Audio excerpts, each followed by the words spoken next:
Hello, नमस्कार साथियों। मैं आपका साथी संजय रतिवाल। मैं आप सभी का हमारे YouTube प्लेटफॉर्म धिरोणा पीसीएस पे हार्दिक स्वागत करता हूँ। हम पढ़ रहे थे राजस्थान कला एंड संस्कृति। हमने लोक देवता प्रारंभ किए थे, जिनके अंदर हमने 5 पीर पढ़ लिए थे और उसके बाद में तेजाजी महाराज पढ़ लिया। आज पढ़ते हैं देव नारायण जी के बारे में। तो प्रारंभ करते हैं देव नारायण जी से।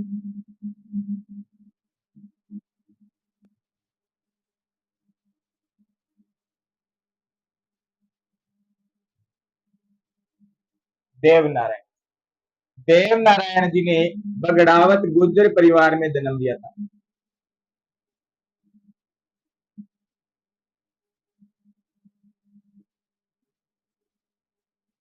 बगड़ावत गुर्जर परिवार में जन्म। जन्म स्थान की बात करते हैं देव नारायण जी के। जन्म स्थान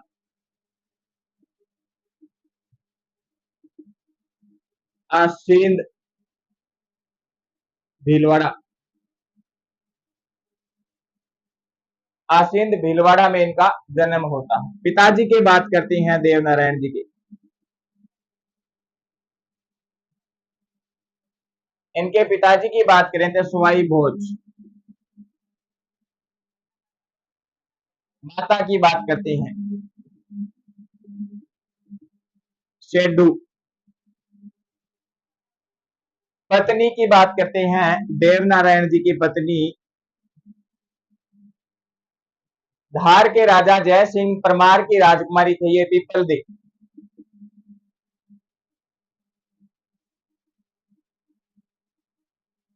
धार राजा जय सिंह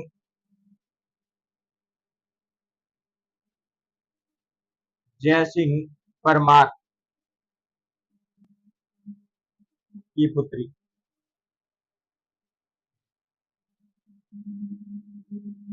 देव नारायण जी के पिता 24 भाई थे। देव नारायण जी के पिता पे बगड़ावत बगड़ावत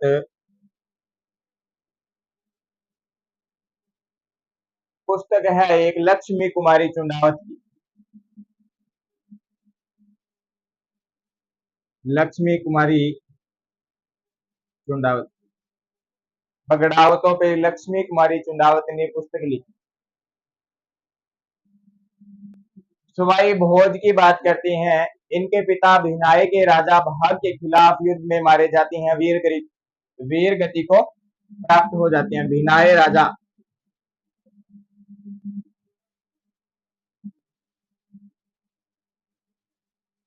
के खिलाफ मारे जाते हैं युद्ध में। भिनाई राजा के खिलाफ युद्ध में लड़ते हुए मारे जाते हैं। देव नारायण जी का मेला लगता है भाद्रपद शुक्ल सप्तमी को। मेला लगता है भाद्रपद शुक्ल सप्तमी को। भाद्रपद शुक्ल सप्तमी। दोबारा देख लेते हैं एक बार देव नारायण जी के बारे में। देव नारायण जी बगड़ावत गुर्जर परिवार से थे। जन्म स्थान होता है जो आसीन भीलवाड़ा। पिता सवाई भोज 24 भाई थे। माता की बात करें शेडू थी। और सवाई भोज पे बगड़ावत लक्ष्मी कुमारी चंदावत की पुस्तक है। माता शेडू पत्नी पीपल दे धार राजा जय सिंह परमार की पुत्री थी। मेला लगता है भाद्रपद शुक्ल सप्तमी को। और भिनाई राजा के खिलाफ युद्ध के दौरान इनके पिता स्वाई भोज मारे जाते हैं। स्वाई भोज के मरने के बाद में शेडू देव नारायण जी को लेकर अपने ननिहाल चली आती है। देव नारायण जी और इनकी माता दोनों ननिहाल आ जाते हैं। अब इससे आगे देखते हैं मेला पड़ लिया भाद्रपद शुक्ल सप्तमी को लगता है। लगता कहाँ कहाँ पे है। देव नारायण जी के मंदिर की बात करते हैं। अब मंदिर कहाँ कहाँ पे। देव नारायण जी के मंदिर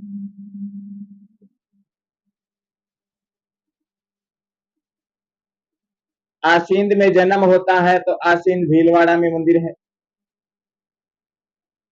आसींद में जन्म होता है, आसींद भीलवाड़ा में मंदिर है।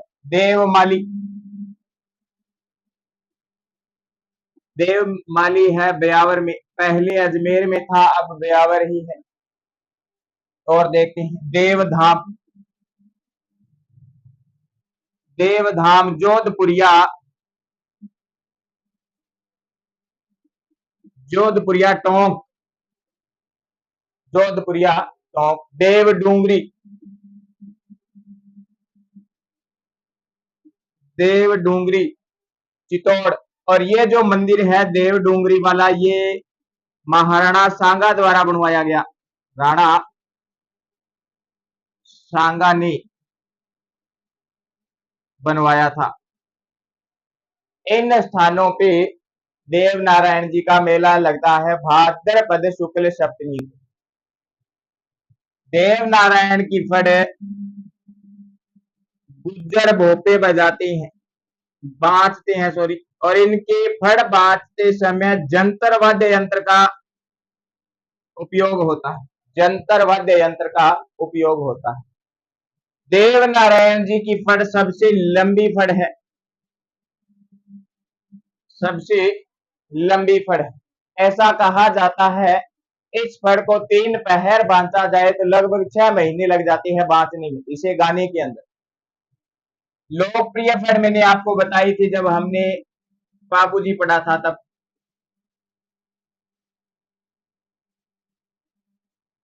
लोकप्रिय फड़ बाबूजी।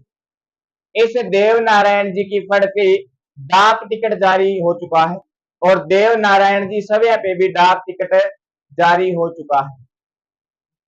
ये सारा पढ़ लिया। अब थोड़ा सा और आगे चलते हैं, देव नारायण जी की और जानकारी देखते हैं क्या मिलती है।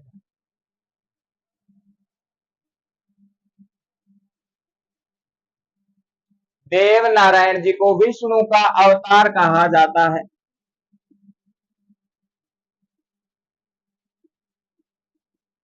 विष्णु का अवतार। देव नारायण जी औषधियों के ज्ञाता थे, औषधियां देते थे बीमार हुए व्यक्ति को, इलाज करते थे उसको। तो औषधि का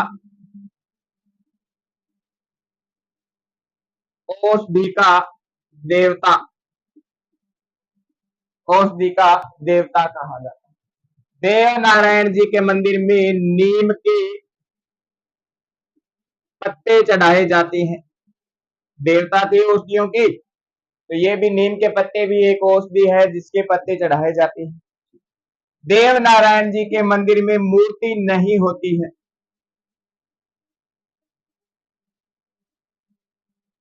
ईंटों की पूजा की जाती है, ईंटों की पूजा। अगर ध्यान दे थोड़ा सा पहले, अब भी हमारे घर के अंदर कुछ मंदिरों के अंदर या कुछ देवताओं की ईंटों की ही पूजा होती है, जैसे पितर हो गए, क्षेत्रपाल हो गए, जो हमारे पुराने समय से इन देवताओं की ईंटों की पूजा होती आ रही है। पहले ईंटों की ही पूजा होती थी, मूर्तियां बहुत कम थी। लेकिन अब देव नारायण जी के वर्तमान के अंदर मूर्ति भी रखी गई है मंदिर के अंदर, उन मूर्तियों की भी पूजा होती है, लेकिन ऐसा माना जाता है कि ईंटों की पूजा होती है, मूर्ति नहीं होती है। तो ये जो जानकारी थी सारी सारी देव नारायण जी की थी, और मैं एक बार दोबारा सारी गाथा गा देता हूँ, दोबारा सुन लेते हैं। देव नारायण जी बगड़ावत गुर्जर परिवार में जन्म लेते हैं। जन्म स्थान आसीन भीलवाड़ा के अंदर। माता सेडू, पिता स्वाई भोज, 24 भाई थे, पत्नी पीपल दे थी, धार राजा जय सिंह परमार की पुत्री थी। मेला भाद्रपद शुक्ल सप्तमी को लगता है। इनकी फड़ गुज्जर भोपे बांधते हैं, जंतर वाद्य यंत्र के साथ बांधते हैं। सबसे लंबी फड़ है, 6 महीने लग जाते हैं इसे बांधने के अंदर। लोकप्रिय फड़ बाबू जी की बताई थी। विष्णु का अवतार कहा जाता है, औषधियों का देवता कहा जाता है। नीम के पत्ते चढ़ाए जाते हैं इनके मंदिर में। मंदिर में ईंटों की पूजा होती है और मूर्ति नहीं होती। इनकी देवनारायण जी के फड़ पे डाक टिकट जारी हो चुकी है, देवनारायण जी सभा पे भी डाक टिकट जारी हो चुकी है। मंदिर की बात करें आसीन भीलवाड़ा के अंदर, देवमाली ब्यावर के अंदर, और देव धाम की बात करें जोधपुरिया टोंक के अंदर है, देव डूंगरी चित्तौड़ के अंदर है, जिसे सांगा द्वारा निर्माण करवाया गया था। ये सारी की सारी जानकारी जो है देवनारायण जी की है। और इसके बाद में आगे बढ़ते हैं कल्ला राठौड़। कल्ला राठौड़,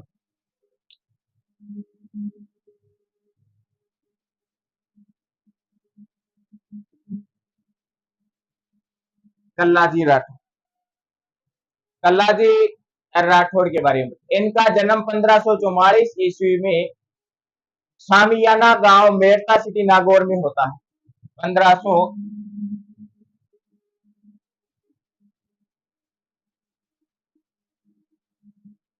सामियाना गांव मेरता सिटी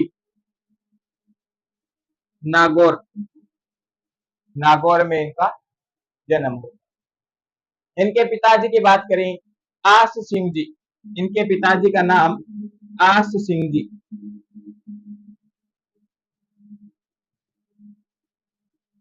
राठौड़। माता की बात करें, माता का नाम था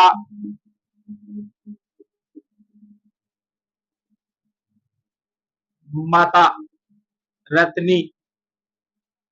इनके मंगेतर की बात करें, जिसे अपने पत्नी बोलती हैं, मंगेतर। मंगेतर पे बात करेंगे, मैंने मंगेतर ही क्यों लिखा? कृष्णपदे कृष्णपदे शिवगढ़ उदयपुर। कृष्णपदे शिवगढ़ उदयपुर की थी ये। इनके गुरु थे योगी भैरवनाथ। योगी भैरवनाथ। अब मंगेतर पे बात करते हैं। मंगेतर ही क्यों लिखा? यहाँ पे पत्नी भी लिख सकती है। मंगेतर इसलिए लिखा कि कल्लाजी राठौड़ का कृष्णपदे के साथ विवाह नहीं हुआ था, ओनली सगाई तय की गई थी। आने वाले समय में कल्लाजी राठौड़ का विवाह होगा, वो कृष्णपदे से होगा। तब मैंने यहाँ पे मंगेतर लिखा, होने वाली पत्नी। इनके गुरु योगी भैरवनाथ। अब थोड़ी सी यहाँ से कहानी पढ़ लेते हैं, या थोड़ा एक बार आगे चल जाते हैं, बाद में कहानी देख लेंगे, सारा पढ़ के कहानी देख। तो एक बार दोबारा देख लेना। जन्म 1544 के अंदर सामियाना गांव मेरता सिटी नागौर। पिता आस सिंह राठौड़, माता रत्नी मंगेतर कृष्णपदे शिवगढ़ उदयपुर की थी, और गुरु योगी भैरवनाथ। गुरु योगी भैरवनाथ थे भी। अब कल्लाजी राठौड़ के बारे में जो जानकारी मिलती है वो मिलती है इनके उपनाम।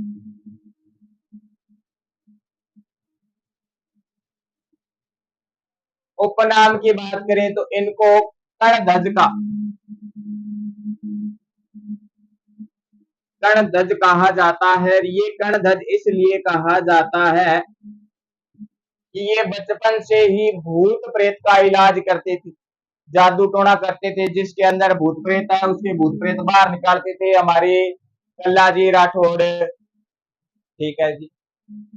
इनकी मूर्ति काले रंग की होने के कारण राजस्थानी विद्वानों ने इन्हें शेष नाग का अवतार कहा है। शेष नाग का अवतार कहा है। भील जाति के लोग इनके मंदिर पे अफीम व केसर चढ़ाते हैं। अफीम व केसर चढ़ाते हैं, इसलिए इन्हें अफीम व केसर के स्वामी कहा जाता है। भील जाति के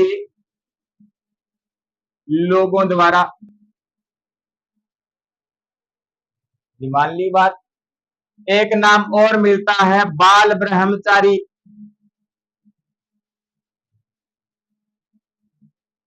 बाल ब्रह्मचारी।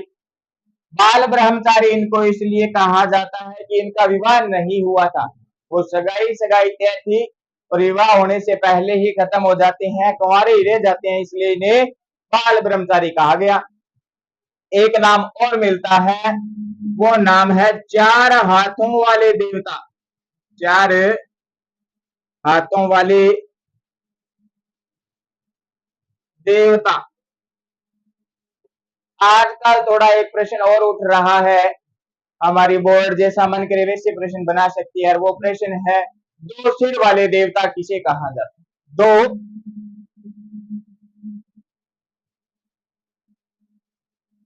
सिर वाले देवता।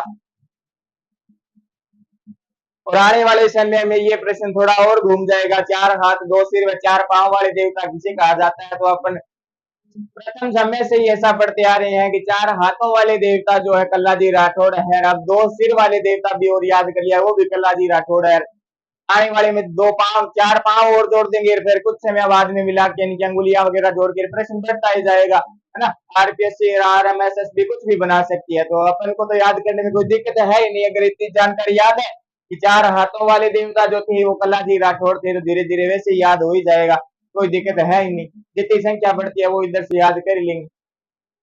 और फिर भी आरपीएससी वगैरह प्रश्न बना ही देती है, वो प्रश्न घुमाने के चक्कर में रहती है, पर इनको पता नहीं है कि हमारे वाले इधर राजस्थान वाले बच्चे सारे सारे बढ़िया क्लास लेके आते हैं, बढ़िया पढ़ के आते हैं, इनको याद होता है, और सारे सर इनको वैसे ही बता ही देते हैं। यूट्यूब वाले बहुत मेहनत करते हैं, जितने भी सर है सब बच्चे अपने आप में अच्छा ही पढ़ाते हैं, और बच्चे समझते भी हैं, सिलेक्शन भी होता है। तो ये 4 हाथों से बात करें कि इनको 4 हाथों वाले देवता किस लिए कहा जाता है। एक बार वापस थोड़ा पीछे चलते हैं, चित्तौड़ के तीसरे साके पे चलते हैं। 1567-68 के अंदर चित्तौड़ का तीसरा साका होता है। दिल्ली का सुल्तान अकबर आक्रमण करता है चित्तौड़ पे। उस समय चित्तौड़ का जो राजा होता है वो उदय सिंह होता है। उदय सिंह चित्तौड़ के तीसरे साके के अंदर जब आक्रमण होता है तो उससे पहले चित्तौड़ किले से बाहर गिरवा की पहाड़ियों में चला जाता है अपने पूरे परिवार के साथ। सेफ स्थान पर किले की जो कुंजियां थी वो जयमल और फतेह को देके जाता है, फतेह सिंह को देके जाता है कि आप जिम्मेदारी संभालोगे। इधर कल्लाजी राठौड़ की मैं सगाई की बात बता ही रहा था, इनकी सगाई हो रखी थी। वैसे कहानी है, सुनने में तो क्या फर्ज लगता है, याद रहेगी अच्छे तरीके से। ऐसा कहा जाता है कल्लाजी राठौड़ अपने ससुराल गए हुए, फिर उधर पीले चावल वगैरह करने थे उस दिन। इधर से जयमल रिपोर्ट भेजता है कि भतीजे आना पड़ेगा उदयपुर के अंदर, सॉरी चित्तौड़ में। उदय सिंह बाहर चला गया और इधर आक्रमण हो रहा है। कल्लाजी राठौड़ का फर्ज था, सैनिक था ये, चित्तौड़ की सेना के अंदर राणा ही था। तो इधर ही वो शिवगढ़ के अंदर अपने ससुराल वालों से माफी मांग के कृष्ण अपने को बोलता है कि अगर भगवान ने चाहा तो मैं आपसे वापस मिल ले आऊंगा और वापस अपन पीले चावल लेंगे, ऐसे करके जाएंगे। वो ऐसी कहानी है बस। तो कल्ला राठौड़ आता है, पूरी तैयारियां चल रही है युद्ध की। उधर जयमल जो है वो रात के समय में अकबर की बंदूक की, संग्राम नाम था उस बंदूक का, उससे उसके पैर के अंदर चोट लग जाती है, घायल हो जाता है। इधर दूसरे दिन आक्रमण होता है, जयमल एक कॉर्नर में बैठा रोता होता है, ये क्या दिन आ गया। वो उधर राणा जी मुझे चाबियां देके गए थे, किले की जिम्मेवारियां देके गए थे, मैं आज इधर एक कोर्ट में बैठा पड़ा हूँ, बाकी सारे युद्ध लड़ रहे हैं, मैं किले की हिफाजत के लिए युद्ध भी नहीं लड़ सकता। तो कल्ला जी जाते हैं, अरे अंकल क्या हुआ?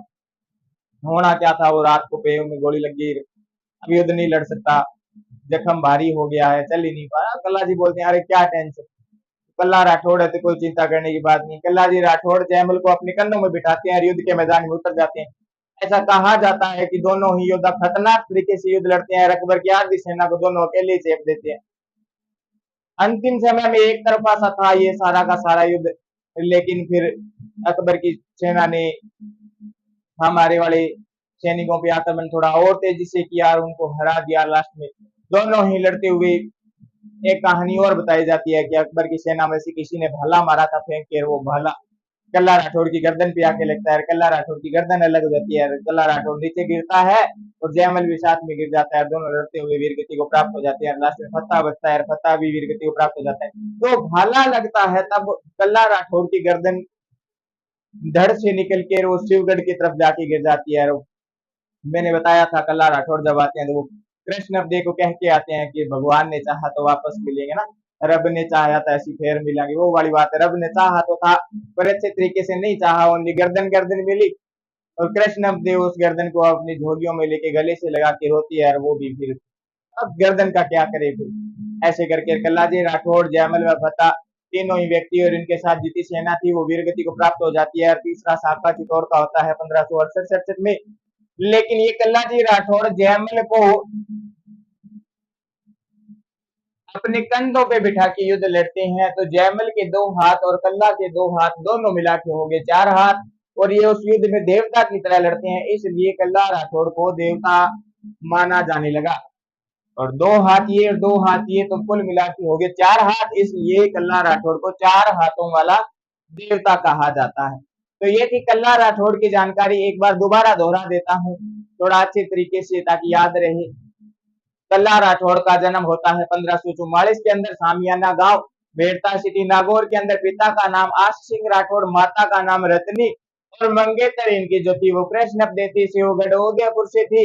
इनके गुरु योगी भैरवनाथ थे। इनके उपनाम की बात करें तो बाल ब्रह्मचारी, कंधक, भूत प्रेतों से बचाने वाला, भूत प्रेतों से जो है उनका उपाय कर देना। और शेषनाग का अवतार कहा जाता है क्योंकि कल्लाजी राठौड़ की जो मूर्ति है वो काले रंग की है, इसलिए शेषनाग का अवतार कहा जाता है। इनके मंदिर में अफीम व केसर चढ़ाई जाती है, इसलिए इन्हें केसर व अफीम के स्वामी कहा जाता है। 4 हाथों वाले लोक देवता कहा जाता है। ये सारी की सारी जानकारी जो है वो कल्ला राठौड़ की। आशा करता हूं आपको मेरी ये क्लास अच्छी लगी होगी। अच्छी लगी है तो लाइक करें, कमेंट करें, शेयर करें। अगर आप में से किसी साथी ने हमारे YouTube चैनल धरोणा पीसीएस को किसी ने सब्सक्राइब नहीं किया है तो सब्सक्राइब करें, बेल आइकन के बटन को प्रेस करें ताकि आने वाले समय में हमारी महत्वपूर्ण क्लासेस के नोटिफिकेशन आपको मिलते रहे और आप समय के साथ इन क्लासों को पढ़ते रहें। तो धन्यवाद साथियों, मैं आपका साथी संजय रतिवाल।